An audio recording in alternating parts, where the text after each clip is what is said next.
Hello मेरे प्यारे बच्चों, आई होप आप सब ठीक होंगे। ओके, तो आज हम स्टार्ट करने जा रहे हैं क्लास 9 बायोलॉजी का lesson number 1 chapter number 1 the fundamental unit of life, जो कि आपकी एनसीईआरटी बुक का चैप्टर नंबर 5 है। ओके, तो ये टॉपिक हम स्टार्ट करेंगे। अगर आपको कोई भी डाउट होता है या क्वेरी होती है, आप कमेंट्स में छोड़ सकते हैं। ठीक है, मैं आपके सारे डाउट्स क्लियर करूँगी प्रॉपरली। ठीक है, तो सबसे पहले अगर आप इस चैप्टर के नेम को देखें, the fundamental unit of life, जैसे कि हमें चैप्टर के नाम से ही पता चल रहा है, फंडामेंटल का मतलब क्या होता है?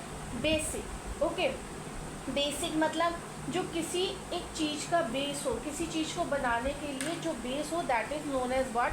Basic unit of life. तो सेल की अगर हम डेफिनेशन को देखें, सेल की डेफिनेशन क्या है आपकी? It is the basic structural and functional unit of life. ये हमारी बेसिक स्ट्रक्चरल मतलब किसी भी एक बॉडी को स्ट्रक्चर प्रोवाइड कराती है, और फंक्शनल मतलब जितने भी लिविंग बॉडी के अंदर फंक्शन परफॉर्म हो रहे हैं वो किसकी हेल्प से हो रहे हैं? सेल की हेल्प से हो रहे हैं। ये आप ऐसे समझ सकते हैं जैसे कि किसी भी एक बिल्डिंग को बनाने की बेसिक यूनिट क्या होती है? ब्रिक। बिना ब्रिक के कोई भी एक बिल्डिंग प्रिपेयर नहीं हो सकती, कोई भी एक बिल्डिंग को आप नहीं बना सकते। ऐसे ही सेल एक बेसिक यूनिट है हर एक लिविंग ऑर्गेनिज्म की। पूरे इस वर्ल्ड के अंदर जितने भी लिविंग ऑर्गेनिज्म हैं, पूरी अर्थ के ऊपर जितने भी लिविंग ऑर्गेनिज्म हैं, उन सब की बेसिक यूनिट क्या है? सेल। मतलब चाहे वो प्लांट्स हो, एनिमल्स हो, बैक्टीरिया हो, वायरस हो, कुछ भी हो, हर चीज़ को बनाने के लिए हमें एक बेसिक यूनिट चाहिए, that is a cell. Okay, तो इसी पे बेस्ड आपका एक क्वेश्चन आता है, सेल के डेफिनेशन पे बेस्ड, कि एनसीईआरटी का ही आपका क्वेश्चन है, why is the cell called the structural and functional unit of life? कि एक सेल को हम एक स्ट्रक्चरल और फंक्शनल यूनिट ऑफ लाइफ क्यों कहते हैं? स्ट्रक्चरल का मतलब क्या होता है कि स्ट्रक्चर प्रोवाइड करा रहे हैं, और फंक्शनल का मतलब क्या होता है कि हमारी बॉडी के जितने भी फंक्शंस हैं वो परफॉर्म करा रहे हैं। तो इसीलिए उन्होंने ये क्वेश्चन पूछा है कि सेल को हम क्यों स्ट्रक्चरल और फंक्शनल यूनिट ऑफ लाइफ बोलते हैं। ओके, तो all living organisms are made up of cell. जितने भी लिविंग ऑर्गेनिज्म हैं इस पूरे अर्थ के ऊपर, जितने भी हैं, चाहे वो वाटर में रह रहे हैं, लैंड में रह रहे हैं, अंडर सॉइल में रह रहे हैं, ओशंस में रह रहे हैं, कहीं पे भी रह रहे हैं, इवन आपके ग्लेशियर्स में रह रहे हैं सपोज फॉर एग्जाम्पल। ठीक है, तो सबके लिए एक स्ट्रक्चरल और फंक्शनल यूनिट का काम कौन कर रहा है? सेल कर रहा है। तो ऐसा क्यों है? तो सबसे पहली चीज़, all living organism made up of cell. सारे लिविंग ऑर्गेनिज्म सेल के बने होते हैं। This is because cell is called the structural unit of life. इसका मतलब ये सारे लिविंग ऑर्गेनिज्म को स्ट्रक्चर प्रोवाइड करा रहा है, इसीलिए इसे स्ट्रक्चरल यूनिट ऑफ लाइफ बोलते हैं। Each living cell has the capacity to perform certain basic functions. हर एक जो लिविंग सेल है, याद रखना, living cell, I am not talking about dead cell. Living cell और डेड सेल में अभी डिफरेंस मैं आपको बताऊंगी। ठीक है, तो जितने भी लिविंग सेल हैं, जिंदा सेल हैं, उनकी कैपेसिटी होती है कि वो परफॉर्म कर सके बेसिक फंक्शन।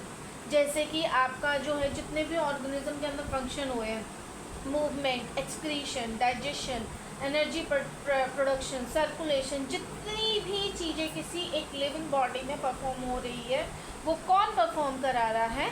आपका सेल परफॉर्म करा रहा है। ठीक है, यहाँ तक आई थिंक आपको क्लियर हो गया हो। अच्छा, अब हम पढ़ते हैं सबसे पहले सेल्स। सेल्स जब आपस में कंबाइन होते हैं तो वो टिश्यूज़ बनाते हैं। टिश्यूज़ मिलके एक ऑर्गन प्रिपेयर करता है।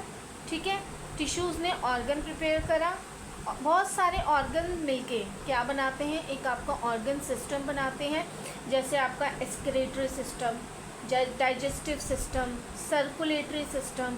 ठीक है, तो ये आपका हो गया ऑर्गन सिस्टम, जो कि बहुत सारे ऑर्गन्स मिलके बना रहे हैं, और ये बहुत सारे ऑर्गन सिस्टम मिलके एक बॉडी को प्रिपेयर करते हैं। यहाँ तक आपको क्लियर है? अच्छा, अब सबसे इम्पॉर्टेंट पॉइंट आपको याद रखने की ज़रूरत है कि फर्स्ट डेड सेल किसने डिस्कवर किया था? डेड मतलब जो कि कोई भी लाइफ फंक्शन परफॉर्म नहीं करेगा। ठीक है, जो कि मतलब कुछ भी फंक्शन नहीं परफॉर्म करेगा एक लिविंग बॉडी के अंदर। ठीक है, तो रॉबर्ट हुक था जिसने 1665 में फर्स्ट डेड सेल डिस्कवर किया था। अब उसने किया क्या था? He takes a bark of a tree. ठीक है, बार्क ऑफ अ ट्री क्या होती है, आपने देखा होगा जो बड़े बड़े पेड़ होते हैं ना, उनके ऊपर से एक लेयर निकल रही होती है, हार्ड वुडी लेयर, ठीक है, जिसे हम छाल भी बोलते हैं पेड़ की, उसे बोलते हैं बार्क ऑफ अ ट्री। और वो डेड सेल होता है, आप उसे निकाल दो तो प्लांट को कोई फ़र्क नहीं पड़ेगा, क्योंकि वो एक डेड लेयर है, जैसे हम कह सकते हैं एक waste material, a kind of waste material for that particular plant. Okay, तो उसने क्या किया, एक बार्क ऑफ अ ट्री लिया और उसने अपना एक प्रिमिटिव माइक्रोस्कोप बनाया था। प्रिमिटिव मतलब basic, meaning of primitive means basic, basic मतलब एडवांस लेवल का नहीं था कि वो बहुत सारी चीज़ों को देख सके। So he made a primitive basic microscope, और उसमें जब उसने उस बार्क ऑफ अ ट्री को देखा तो उसे एक honeycomb type of structure visible हुआ, ठीक है, जिसको उसने, जो हर एक कंपार्टमेंट था उसको लिटिल बॉक्स नाम दिया, और जिसको उसने फर्दर नाम दिया सेल्स का, ठीक है। सेल का मतलब क्या होता है, ये एक लैटिन वर्ड है जिसका मतलब ही होता है लिटिल रूम। ओके, तो क्या हुआ था, first dead cell was discovered by Robert Hooke in 1665. What he did, he made a self-made primitive microscope under which he observed that bark of a tree. उसने ऑब्जर्व किया उस bark of a tree को, and क्या visible हुआ उसको, honeycomb type structure.